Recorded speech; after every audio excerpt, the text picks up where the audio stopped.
ভাইরা আমার, বন্ধুরা আমার, রাসূলুল্লাহ সাল্লাল্লাহু আলাইহি ওয়াসাল্লাম বলেন, যে ব্যক্তি জবান থেকে একবার বের করবে লা ইলাহা ইল্লাল্লাহ মুহাম্মাদুর রাসূলুল্লাহ, এই বাক্য বলার সঙ্গে সঙ্গে তার মুখ থেকে দুটি সাদা ডানা বিশিষ্ট সবুজ পাখির মতো একজন ফেরেশতা বের হবে, যার ডানার ভেতরে মুক্তা ও ইয়াকুত পাথর দ্বারা খচিত থাকবে।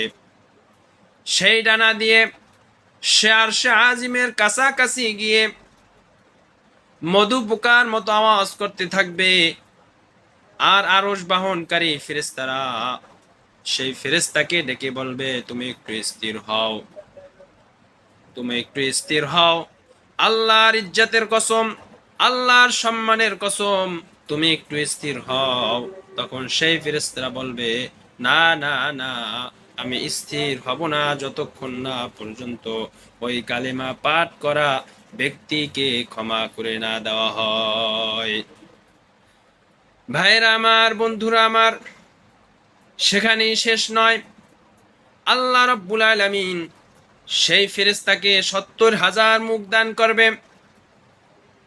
যেই মুখ দ্বারা কিয়ামত পর্যন্ত সেই কালেমা পাঠ করা ব্যক্তির জন্য সেই ফেরেশতা কিয়ামত পর্যন্ত তার জন্য মাগফিরাতের দোয়া করতে থাকবে।